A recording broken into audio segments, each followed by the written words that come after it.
नमस्कार, आप सभी का बायजूस गवर्नमेंट एग्जाम प्रेप में बहुत स्वागत है। आज के इस सत्र में हम द हिंदू समाचार पत्र में 3 मार्च 2021 को प्रकाशित प्रमुख समाचारों और आलेखों का विश्लेषण करेंगे। यह सत्र सिविल सेवा, प्रारंभिक परीक्षा और मुख्य परीक्षा दोनों के लिए उपयोगी है। इसके साथ साथ इस सत्र में हम कुछ अभ्यास प्रश्नों को देखेंगे जो कि परीक्षा की तैयारी के दृष्टिकोण से आप सभी के लिए लाभदायक सिद्ध होंगे। आइए स्टूडेंट्स, सत्र को अपने आगे बढ़ाते हैं। सबसे पहले हम लोग देखते हैं इस सत्र में जिन विषयों को हम देखेंगे। सबसे पहले हम लोग यहाँ पर देखेंगे कल यानी 2 मार्च को जो प्रश्न मैंने आपसे पूछे थे उनके उत्तर की चर्चा करेंगे। उसके बाद भारत पाकिस्तान के मध्य संघर्ष विराम जो नया समझौता हुआ है उसकी बात करेंगे। किन मायनों में यह महत्वपूर्ण है उनकी बात भी करेंगे हम लोग। असमानता और विकास आर्थिक सर्वे के संदर्भ में इस मुद्दे को हम संबोधित करेंगे। भारत और यूरोपियन यूनियन के संबंधों को किस प्रकार से और बेहतर बनाया जा सकता है इसकी चर्चा करेंगे हम लोग। चीन द्वारा भारत पर साइबर हमले का प्रयास, पाकिस्तान द्वारा आतंकवाद का वित्त पोषण, वेस्ट कंटेनर टर्मिनल, संसद टीवी, हिमालयी शेरों, लाइट मशीन गन, प्रारंभिक परीक्षा अभ्यास प्रश्न और अंत में हम लोग देखेंगे मुख्य परीक्षा अभ्यास प्रश्न और उनके उत्तर की रूपरेखा। आइए स्टूडेंट्स, सत्र को आगे बढ़ाते हैं। पहला प्रश्न था कल, अरावली के संदर्भ में निम्नलिखित कथनों पर विचार कीजिए। यह उत्तर पश्चिम भारत की एक पर्वत श्रृंखला है जो दिल्ली से शुरू होती है और दक्षिणी हरियाणा तथा राजस्थान से होते हुए गुजरात में समाप्त होती है। सत्य कथन है ये। इसकी सबसे ऊंची चोटी गुरु शिखर है, यह कथन भी सत्य है। और यह भारत की सबसे पुरानी वलित पर्वत श्रृंखला है, यह कथन भी सत्य है। आइए स्टूडेंट्स आगे बढ़ते हैं। भारतीय मानक ब्यूरो के संदर्भ में निम्नलिखित कथनों में से कौन सा या से सही है या है? यह उपभोक्ता मामलों के मंत्रालय के अंतर्गत कार्य करता है। भारतीय मानक ब्यूरो का मुख्यालय नई दिल्ली में है। भारतीय मानक ब्यूरो प्रमाणन योजना की प्रकृति अनिवार्य है। तो मैं आपको बता दूं यहां पर स्टूडेंट्स कि 1 और 2 तो ठीक है, लेकिन तीसरा यहां पर इनकरेक्ट है। आगे बढ़ते हैं हम लोग यहां से। निम्नलिखित कथनों पर विचार कीजिए। संसद के सदस्यों के चुनाव से संबंधित विवाद उच्चतम न्यायालय के मूल क्षेत्राधिकार के अंतर्गत आते हैं।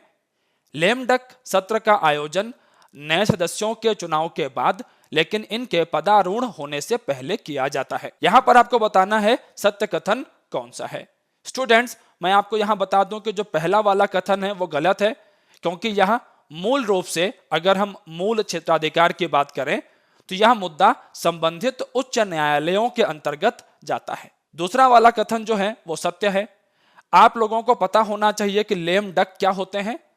दरअसल होता यह है स्टूडेंट्स कि अगर लोकसभा का चुनाव हुआ और उस लोकसभा के अंदर में जो पुरानी वाली लोकसभा थी, इसके ठीक पहले वाली लोकसभा, उसके जो सांसद चुन करके नहीं आ पाते हैं, मतलब कि वर्तमान लोकसभा में वो चुनाव हार जाते हैं, तो ऐसे सांसदों को लेम डक कहा जाता है।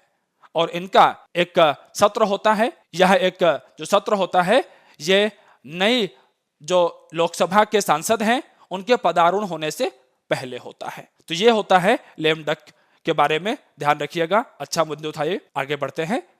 हॉर्मुज जल डमरू मध्य चैनल जोड़ता है। फैक्चुअल क्वेश्चन है स्टूडेंट्स, कल चर्चा हुई थी फारस की खाड़ी को ओमान की खाड़ी से। आगे बढ़ते हैं। प्रीवियस ईयर प्रश्नों में देखते हैं वैश्विक अवसंरचना सुविधा है या है? एशिया में बुनियादी ढांचे को उन्नत करने के लिए एशियाई विकास बैंक से ऋण द्वारा वित्त पोषित आसियान की एक पहल निश्चित रूप से गलत है। और इसका जो सही जवाब है स्टूडेंट्स वो आप लोगों को दिखाई पड़ रहा होगा यहाँ पर। दरअसल जो वैश्विक अवसंरचना सुविधा है ये विश्व बैंक का सहयोग जो निजी क्षेत्र और संस्थागत निवेशक पूंजी को जुटाने में सक्षम बनाने के लिए जटिल बुनियादी ढांचे जिसमें सार्वजनिक निजी भागीदारी की तैयारी और संरचना की सुविधा प्रदान करता है। तो यह विश्व बैंक से संबंधित एक पहल है, ध्यान रखेंगे इसको स्टूडेंट्स। आगे बढ़ते हैं हम लोग यहां से हमारे पहले समाचार की तरफ। The anatomy of a spring cease fire, page number 6 से इस समाचार को लिया गया है।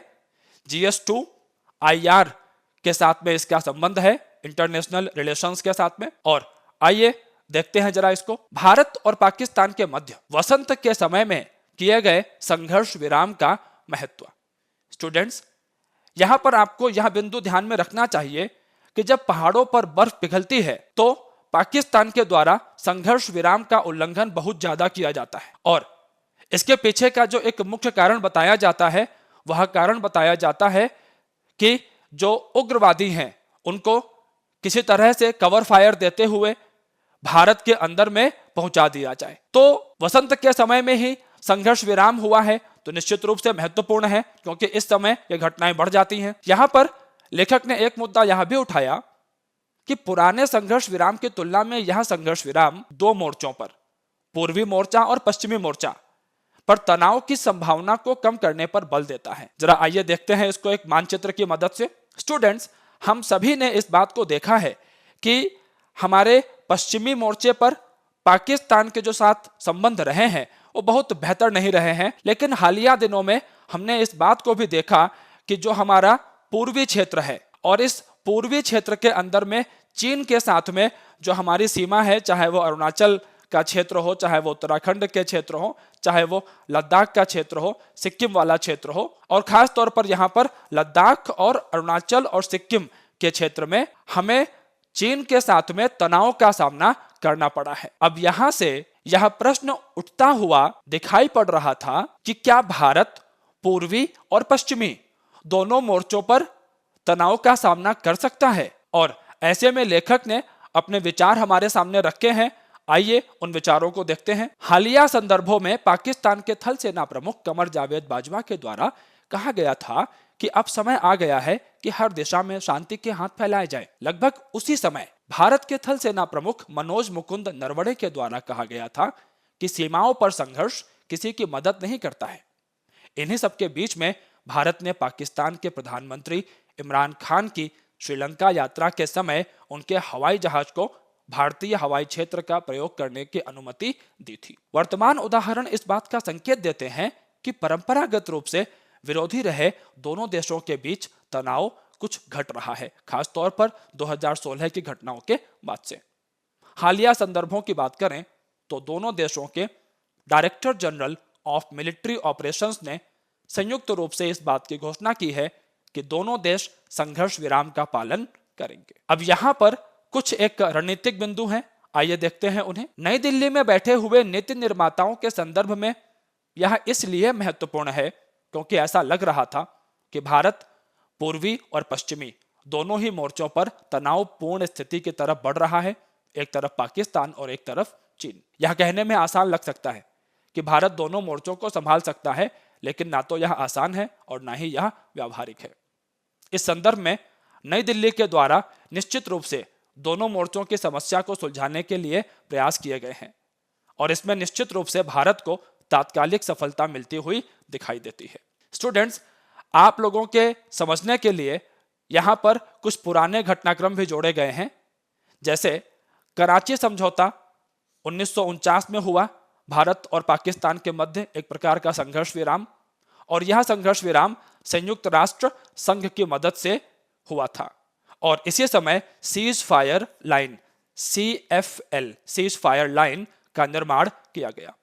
इस लाइन की निगरानी के लिए भारत और पाकिस्तान के लिए संयुक्त राष्ट्र पर्यवेक्षक समूह का निर्माण किया गया था। 1965 और 1971 के युद्धों के बाद भी ऐसे ही संघर्ष विराम समझौते देखे गए, लेकिन 1971 के युद्ध के बाद 1972 में सुचेतगढ़ समझौते के माध्यम से सीज फायर लाइन का नाम लाइन ऑफ कंट्रोल कर दिया गया। अब यहां पर यह एक बहुत बड़ा कूटनीतिक कदम था भारत के नेताओं के द्वारा, हमारी सफलता थी यहां पर। आइए देखते हैं कैसे थी। इस सीज फायर लाइन का पर्यवेक्षण करने के लिए जो संयुक्त राष्ट्र संघ के पर्यवेक्षक थे वो यहां पर मौजूद थे हमारे क्षेत्रों के आसपास के क्षेत्रों में। लेकिन जब सीज फायर लाइन का अस्तित्व ही समाप्त हो गया तो निश्चित रूप से संयुक्त राष्ट्र पर्यवेक्षक समूह की कश्मीर में जो उपस्थिति थी वह एक निरर्थक हो गई। तो यह एक महत्वपूर्ण कूटनीतिक उपलब्धि थी हमारी। अब यहां पर लेखक कहते हैं कि आगे की राह क्या हो सकती है, क्योंकि अतीत में भी संघर्ष विराम के समझौते तो हो चुके हैं, लेकिन फिर भी संघर्ष विराम तो टूट जाता है। लेखक यहां पर कहते हैं कि यह संघर्ष विराम तभी सफल हो सकते हैं जब अन्य मुद्दों पर भी प्रगति हो। खास तौर पर भारत और पाकिस्तान के मध्य सबसे महत्वपूर्ण विवाद कश्मीर मुद्दे का एक शांतिपूर्ण समाधान निकाला जाए। आइए स्टूडेंट्स आगे बढ़ते हैं।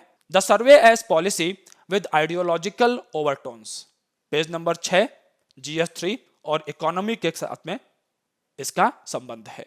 आइए देखते हैं। लेखक कहते हैं कि जुलाई 2020 से भारत लचीले वी शेप्ड आर्थिक सुधारों को अपना रहा है। अब वी शेप्ड आर्थिक सुधार या वी शेप्ड रिकवरी ये क्या है? तो यह आर्थिक मंदी और पुनर्बहाली की एक प्रक्रिया है कि जहां पर कोई अर्थव्यवस्था पहले नीचे की तरफ गई और फिर सुधारों की प्रक्रिया के कारण वो ऊपर की तरफ आई, तो यह आकार वी के आकार का हो गया। वी शेप्ड रिकवरी को तीव्र आर्थिक गिरावट, यहां पर देख सकते हैं आप, तीव्र आर्थिक गिरावट और उसके बाद आर्थिक स्थिति में त्वरित और निरंतर पुनर्बहाली के लिए प्रयोग में लाया जाता है। लेखक यहां पर इस विषय को जोड़ते हैं आर्थिक सर्वे के अध्याय 4 के साथ में, और लेखक कहते हैं कि आर्थिक विकास के द्वारा गरीबी उन्मूलन किया जा सकता है और यदि इस संदर्भ में असमानता बढ़ती है तो वह एक बड़ी समस्या नहीं है। लेखक कहते हैं कि आर्थिक सर्वे के अंदर में कही गई यह बात एक प्रकार के विरोधाभास को जन्म दे देगी। अब यहां पर लेखक कहते हैं कि सामान्य अवधारणा यह है कि समाज समावेशी होना चाहिए और संसाधनों का संकेंद्रण नहीं होना चाहिए, लेकिन वर्तमान आर्थिक सर्वेक्षण इस प्रचलित विचारधारा से दूर जाता हुआ दिखाई पड़ता है। ऑक्सफैम नामक संगठन की अगर रिपोर्ट की बात करें, ध्यान रखेंगे स्टूडेंट्स आप लोग, अपने प्रीलिम्स के अंदर में कई बार चर्चा इसकी हो चुकी है ऑक्सफैम की। इस संगठन के बारे में आप अच्छे से जानकारी रखेंगे, मैं इसीलिए यहां पर रुक करके आपको बता रहा हूं। अब ये जो संगठन है ये विषमता की जांच करता है पूरी दुनिया के अंदर में, और भारत के संदर्भ में इस संगठन के द्वारा यह कहा गया कि वर्तमान महामारी के संदर्भ में अमीर और गरीब के बीच विषमता और अधिक बढ़ गई है। वंचित वर्ग को इस महामारी के प्रभाव से बाहर आने में दशकों लग जाएंगे, जबकि पूंजीपति वर्ग लगभग महामारी के प्रभाव से बाहर आ भी चुका है। यद्यपि इस आर्थिक सर्वेक्षण में न्याय और समानता पर महान विचार रखने वाले जॉन रॉल्स और पिकेट का संदर्भ दिया गया है, लेकिन आसानी से उनके विचारों को उपेक्षित भी कर दिया गया है। स्टूडेंट्स आप लोग ध्यान रखेंगे, अपने उत्तर लेखन के अंदर में अगर आप इन विचारकों के नाम रखते हैं तो आपका उत्तर निश्चित रूप से प्रभावशाली हो जाता है। ध्यान रखेंगे इस बिंदु का। इस स्लाइड पर जो भी जानकारी दी गई है यह भी बहुत महत्वपूर्ण है, आपके उत्तर लेखन में आप इसको प्रयोग करेंगे। जॉन रॉल्स के द्वारा स्टोरी ऑफ जस्टिस में न्याय को सभी लोकतांत्रिक परंपराओं का एक आधार माना गया था। इसके अतिरिक्त कई सारे ऐसे लेखक हुए हैं, जैसे विल्किंसन हुए हैं, पिकेट हुए हैं, उन्होंने अपने शोध के आधार पर इस बात को बताया कि समानता समाज में विश्वास को पैदा करती है, जबकि असमानता समाज में अविश्वास को पैदा करती है। अब समझने वाली बात यहां पर है कि जिस समाज के अंदर में विश्वास होगा वो अधिक स्थायी होगा। तो विल्किंसन और पिकेट का जो यह कथन है यह निश्चित रूप से बहुत महत्वपूर्ण हो जाता है। लेखक कहते हैं कि विल्किंसन और पिकेट ने इस बात को बताया कि असमानता मनुष्य के मानसिक विकास को बाधित करती है। ऐसे में लेखक कहते हैं कि आर्थिक सर्वेक्षण में यह तर्क दिया जाना कि विकासशील देशों में समृद्धि बढ़ने के साथ साथ यदि असमानता बढ़ती है तो वह गरीबी उन्मूलन में सहायक होगी, यह दीर्घकालिक रूप से समावेशी समाज के निर्माण में सहायक नहीं कहा जा सकता है, क्योंकि अगर समाज के अंदर में असमानता उपस्थित है तो वह समाज का भला नहीं कर सकती है, और इसके लिए लेखक ने कई सारे विचारकों का उदाहरण दिया है, उनके माध्यम से इस बात को समझाया है।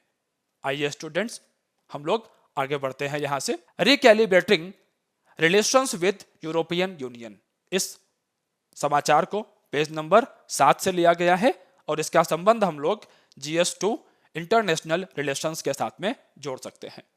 आइए देखते हैं इसका महत्व। भारत और यूरोपियन यूनियन के साथ अगर संबंधों को मजबूत कर लिया जाए तो निश्चित रूप से विनिर्माण क्षेत्र और निर्यात क्षेत्र में भारत गति प्राप्त कर सकता है। आत्मनिर्भर भारत अभियान जो भारत के अंदर में वस्तुओं को बनाए जाने पर फोकस करता है, इसके संदर्भ में लेखक कहते हैं कि आत्मनिर्भर भारत अभियान निश्चित रूप से बहुत महत्वपूर्ण है, लेकिन वैश्विक अर्थव्यवस्था के साथ में भी हमारा जुड़ाव है। तो केवल आत्मनिर्भर भारत अभियान के आधार पर हम अर्थव्यवस्था में आने वाले उतार चढ़ाव से पूर्ण सुरक्षा प्राप्त नहीं कर सकते हैं। लेखक कहते हैं कि भारत यूरोपीय संघ और पश्चिमी यूरोप के देशों को 39.9 बिलियन डॉलर की निर्यात संभावना रखता है। जिन उत्पादों का यहां पर प्रमुख रूप से निर्यात किया जा सकता है उनमें परिधान, रत्न और आभूषण, रसायन, मशीनरी, ऑटोमोबाइल, फार्मास्यूटिकल और प्लास्टिक शामिल है। स्टूडेंट्स, इस स्लाइड को आप बहुत ध्यान से देखेंगे। अब लेखक यहां पर कहते हैं कि भारत को इनमें से कई उत्पादों पर सामान्य प्राथमिकता प्रणाली के तहत लाभ प्राप्त होते हैं और जिसके अंतर्गत मुख्य रूप से कर में छूट प्राप्त होती है भारत को। अब यहां पर आप लोगों के लिए बहुत महत्वपूर्ण है कि सामान्य प्राथमिकता प्रणाली होती क्या है। दरअसल स्टूडेंट्स, सामान्य प्राथमिकता प्रणाली को हम लोग जनरलाइज्ड सिस्टम ऑफ प्रेफरेंस भी कहते हैं, जीएसपी भी कहते हैं। और यह प्रणाली जो है यह विकसित देश यहां पर क्या होंगे, प्राथमिकता देने वाले या दाता देश के द्वारा विकासशील देशों के लिए इसको विकसित किया गया है। अब इसमें होता क्या है, इस प्रणाली के तहत विकासशील देशों को विकसित देशों के बाजार में कुछ शर्तों के साथ न्यूनतम शुल्क या शुल्क मुक्त प्रवेश दिया जाता है। इसका अर्थ यह हुआ कि जो विकासशील देशों की वस्तुएं होंगी उनको बाजार मिल जाएगा। विकसित देश इसके जरिए विकासशील देशों और अल्प विकसित देशों में आर्थिक विकास को बढ़ावा देते हैं। स्टूडेंट्स, दोनों स्लाइड बहुत महत्वपूर्ण है, सारे बिंदु बहुत महत्वपूर्ण है आपके लिए। उत्तर लेखन में इनका इस्तेमाल हो सकता है, प्रारंभिक परीक्षा में भी इनका प्रयोग किया जा सकता है। आगे बढ़ते हैं। अब यहां पर लेखक कहते हैं कि भारत के कई निर्यात उत्पाद ऐसे हैं जो पिछले 3 सालों में यूरोपियन यूनियन को निर्यात के 17.5% के उच्चतम स्तर को प्राप्त कर चुके हैं या करने वाले हैं। यह बिंदु भी महत्वपूर्ण है स्टूडेंट्स, कि विकासशील देशों के द्वारा विकसित देशों को जीएसपी प्रणाली के तहत जो निर्यात किया जाएगा वह 17.5% से अधिक नहीं हो सकता है। तो अब यहां पर इस बात की संभावना है कि ऐसे निर्यात उत्पाद जो 17.5% के उच्चतम स्तर को प्राप्त कर चुके हैं तो भविष्य में उनको जीएसपी के लाभों से वंचित किया जा सकता है। और ऐसे हमारे उत्पाद कौन कौन से हैं? मुख्य रूप से वस्त्र उत्पाद है हमारे। लेकिन अब लेखक यहां पर मुद्दा उठाते हैं कि देखिए, बांग्लादेश ने वस्त्र उत्पादन के क्षेत्र में एक अग्रणी स्थान प्राप्त किया है। ध्यान रखिएगा स्टूडेंट्स, पिछले कुछ सालों के अंदर में बांग्लादेश एशिया के अंदर में एक बड़े वस्त्र उत्पादन क्षेत्र के रूप में उभर करके सामने आया है और बांग्लादेश का जो वस्त्र निर्माण का क्षेत्र है उसको जीएसपी प्रणाली का लाभ मिलता रहेगा। इसके अतिरिक्त वियतनाम भी हमारे सामने एक प्रतिस्पर्धी के रूप में है और वियतनाम यूरोपीय संघ के साथ मुक्त व्यापार समझौता कर चुका है। तो निश्चित रूप से कि अगर हमें भारतीय अर्थव्यवस्था को तेजी से आगे बढ़ाना है तो हमें इस बात की तरफ ध्यान रखना पड़ेगा कि यूरोपीय संघ के साथ में जो हमारी निर्यात संभावनाएं हैं, विनिर्माण की संभावनाएं हैं, उनको हम और बेहतर तरीके से ढूंढें। लेखक कहते हैं कि यूरोपीय संघ के साथ मुक्त व्यापार समझौतों की दिशा में हमें आगे बढ़ना चाहिए। अब यहां पर कुछ उदाहरण हैं पुराने। 2007 से भारत और यूरोपीय संघ द्विपक्षीय व्यापार और निवेश समझौतों पर बात कर रहे हैं, लेकिन कुछ मुद्दों पर बात न बन पाने के कारण यह समझौता अभी किसी निष्कर्ष तक नहीं पहुंचा है। जैसे कि अगर हम यहां बात करें तो यूरोपीय संघ वाइन और स्पिरिट्स पर कर में कमी की मांग करता है कि अगर वहां की वाइन, स्पिरिट्स, ये सब चीजें भारत में आएंगी तो उन पर कम कर लगाए जाएं। लेकिन भारत में इन वस्तुओं को सिन गुड्स में रखा जाता है। अब सिन गुड्स क्या होती हैं स्टूडेंट्स? सिन गुड्स ऐसी वस्तुएं होती हैं जिन्हें समाज के लिए अलाभकर माना जाता है, खराब माना जाता है। और ऐसे में सरकार क्या करती है? इन वस्तुओं का उत्पादन तो होता है लेकिन इन पर कर अधिक लगाया जाता है सरकार के द्वारा, ताकि इनके प्रयोग को हतोत्साहित किया जा सके और इनके माध्यम से सरकार को बहुत अधिक राजस्व प्राप्त होता है। तो निश्चित रूप से भारत के अंदर में यह बड़ा संवेदनशील मुद्दा हो जाता है और राज्य इन वस्तुओं पर करों में कटौती के अनिच्छुक रहते हैं। इसके अतिरिक्त भारत में ऑटोमोबाइल पर कर में कमी यह भी स्वीकार्य योग्य नहीं है, क्योंकि भारत का जो ऑटोमोबाइल उद्योग है वो यूरोपीय संघ के ऑटोमोबाइल उद्योग से प्रतियोगिता करने में सक्षम नहीं होगा। यह सब विवाद के मुद्दे हैं जिन पर एक सहमति नहीं बन पा रही है हमारे और यूरोपियन यूनियन के बीच में। लेखक यहां पर कहते हैं कि यूरोपीय संघ के साथ निवेश संबंधित बातचीत जो है हमारी, वहां पर हमें प्रौद्योगिकी के क्षेत्र पर विशेष ध्यान देने की आवश्यकता है। यहां पर हम ज्यादा अच्छा कर सकते हैं। इसके अतिरिक्त जो हमारी चिंता के विषय हैं, वहां हम कुछ अन्य सुरक्षात्मक उपायों को अपनाकर भी अपने घरेलू उद्योगों को सुरक्षा प्रदान कर सकते हैं। आइए स्टूडेंट्स आगे बढ़ते हैं। अगला समाचार है, alert helps file plan to hack power systems in Telangana. A China based hacking group attempted the attack.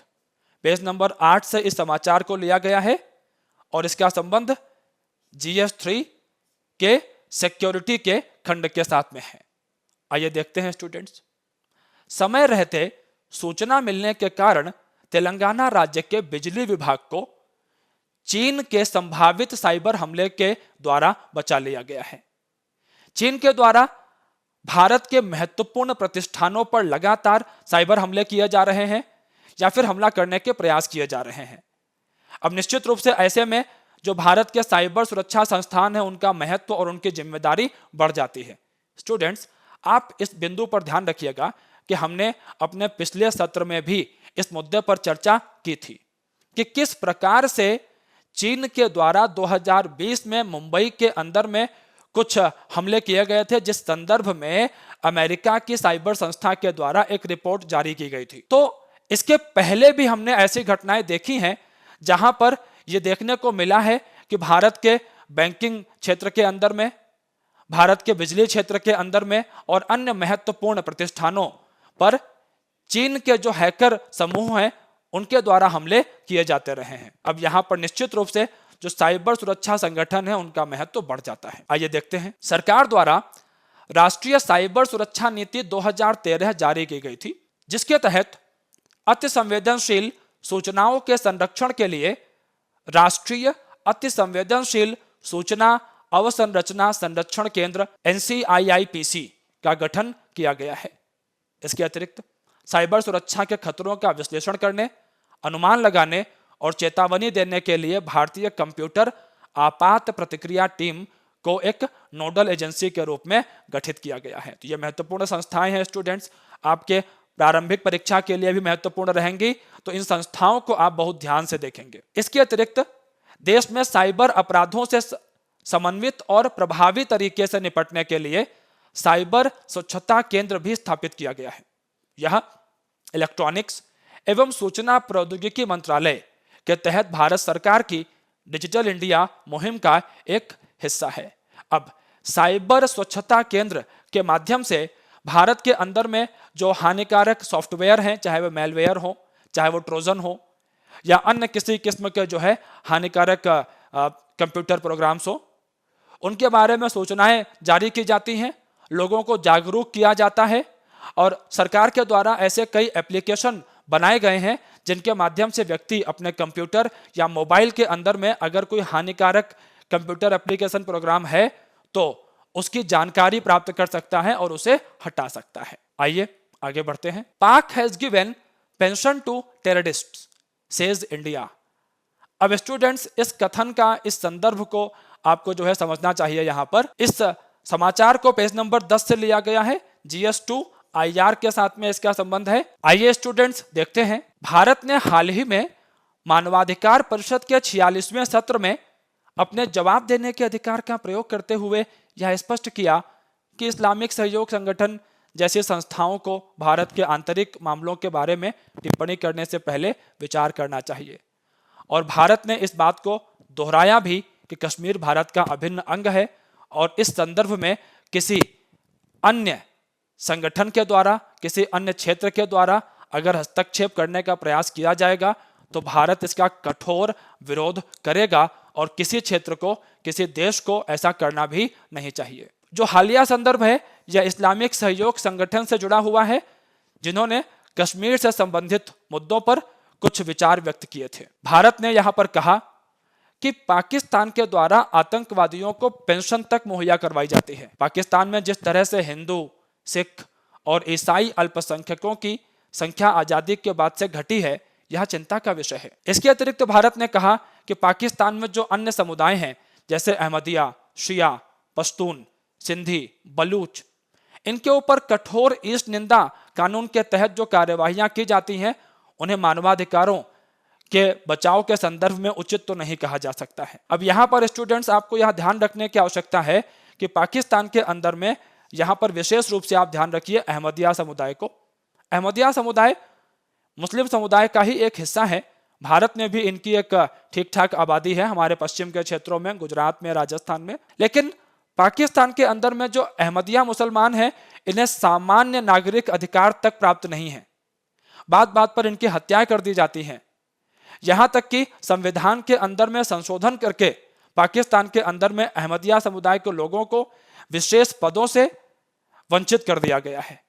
Bharat सरकार का यह कहना है कि जिन्हें कश्मीर में समस्याएं दिखाई पड़ती हैं वह पहले इस बात को देखें कि पाकिस्तान के अंदर वास्तविक स्थिति क्या है। आगे बढ़ते हैं हम लोग। अब आप लोग इस्लामिक सहयोग संगठन को जरा देख लीजिए। इस संगठन की स्थापना 1969 में हुई थी और इसका मुख्यालय जेद्दा सऊदी अरब में है। इसका जो उद्देश्य है दुनिया के विभिन्न देशों और के जो लोग हैं उनके बीच अंतरराष्ट्रीय शांति और सद्भाव को बढ़ावा देना है। लेकिन जो मुख्य रूप से आप ध्यान रखेंगे वो यह है कि मुस्लिम समुदाय के हितों की रक्षा और उनके संरक्षण का प्रयास करना है। स्टूडेंट्स, यहां पर यह बिंदु बहुत ध्यान देने योग्य है कि पाकिस्तान स्वयं भी इस्लामिक सहयोग संगठन का एक संस्थापक सदस्य रहा है। चलिए आगे बढ़ते हैं हम लोग यहां से। सिविल सेवा प्रारंभिक परीक्षा की दृष्टि से महत्वपूर्ण समाचारों को देखते हैं। India and Japan back in new Sri Lanka port project. अब यह जो समाचार है पेज नंबर 1 और 8 दोनों पर दिया गया है इसको। स्टूडेंट्स, मैं आप लोगों को यह बताना चाहूंगा कि कुछ दिनों पहले ईस्ट कंटेनर टर्मिनल का जो प्रोजेक्ट था, इस समझौते को श्रीलंका सरकार के द्वारा एक तरफा तरीके से रद्द कर दिया गया था। पिछले कई सत्रों में इस पर चर्चा हो भी चुकी है। अब श्रीलंका की सरकार के द्वारा यही कोलंबो के अंदर में भारत सरकार को वेस्ट कंटेनर टर्मिनल को विकसित करने के लिए एक प्रस्ताव दिया गया है। यहां पर यह बात भी ध्यान देने योग्य है कि भारत सरकार को जहां पर वेस्ट कंटेनर विकसित करने के लिए प्रस्ताव दिया गया है, यहीं पर चीन की कंपनियों के द्वारा नियंत्रित एक और टर्मिनल का विकास किया जा रहा है। निश्चित रूप से यह जो क्षेत्र है जहां पर चीनी कंपनियों की उपस्थिति है और वेस्ट कंटेनर टर्मिनल के माध्यम से भारत की उपस्थिति भी संभव हो सकती है, तो निश्चित रूप से भारत एक रणनीतिक रूप से महत्वपूर्ण जगह पर यहां पर आ जाएगा और यहां पर हमें कुछ हद तक रणनीतिक बढ़त भी प्राप्त हो सकती है। आइए स्टूडेंट्स, यहां से हम लोग थोड़ा सा और आगे बढ़ते हैं और आप लोग जरा इन मुद्दों को प्रारंभिक परीक्षा के लिहाज से ध्यान रखिएगा। यह तो है कोलंबो का बंदरगाह, श्रीलंका का सबसे बड़ा बंदरगाह, सबसे ज्यादा यहां पर ट्रैफिक रहता है, सबसे ज्यादा यहां पे जहाज आते हैं। इसके अलावा गाले का बंदरगाह है और यह हम्बनटोटा का बंदरगाह है जहां पर चीन की उपस्थिति है। अब स्टूडेंट्स, आपके साथ एग्जाम में प्रश्न हो सकते हैं इन बंदरगाहों की भौगोलिक उपस्थिति के संदर्भ में, तो आप निश्चित रूप से इस मानचित्र को बहुत ध्यान से देख लीजिएगा। आगे बढ़ते हैं हम लोग। लोकसभा टीवी और राज्यसभा टीवी, इन दोनों को मर्ज कर दिया गया है और जो नई टीवी का नाम होगा अब वो होगा संसद टीवी। ध्यान रखिएगा इसको, तो एक बहुत फैक्चुअल सा मुद्दा यहां पर हो जाता है। और सेवानिवृत्त आईएएस अधिकारी रवि कपूर जी को इसका सीईओ नियुक्त किया गया है।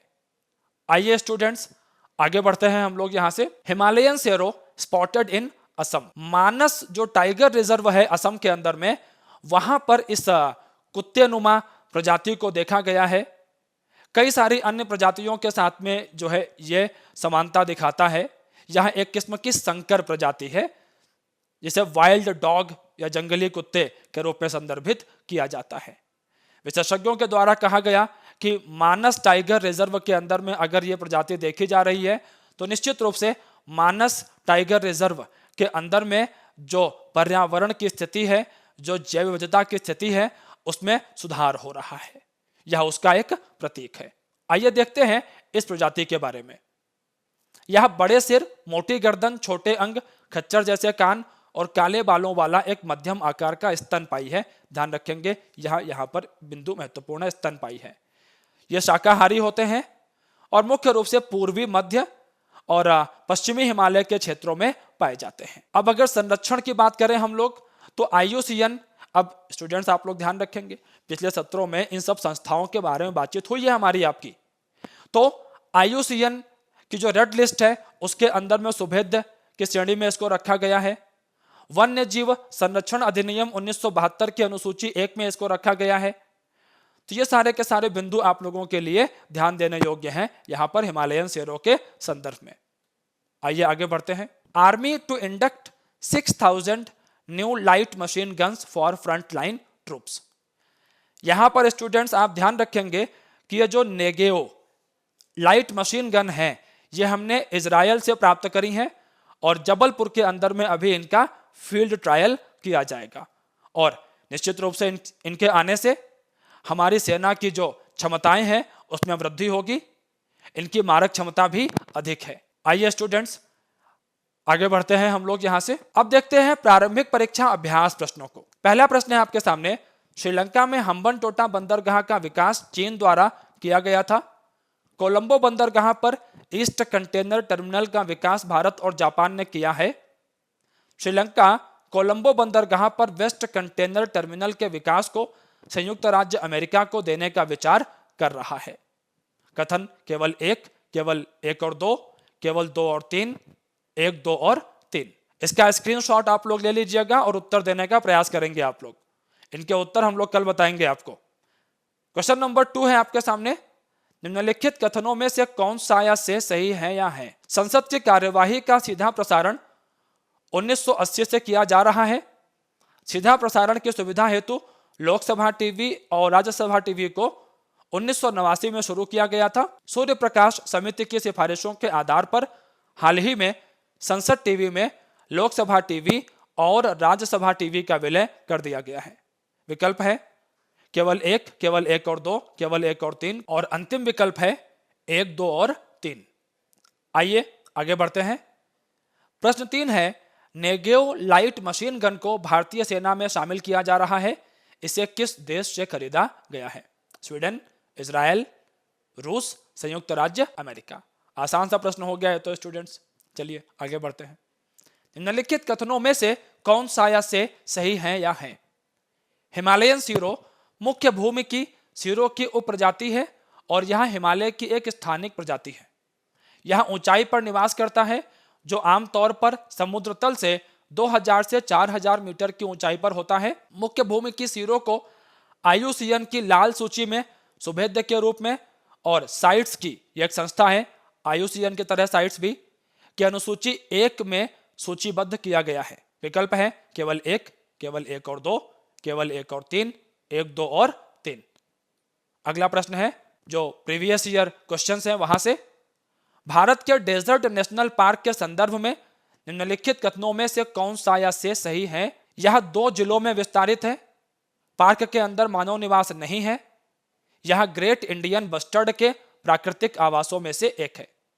निम्नलिखित कूट का उपयोग करके सही उत्तर का चयन कीजिए।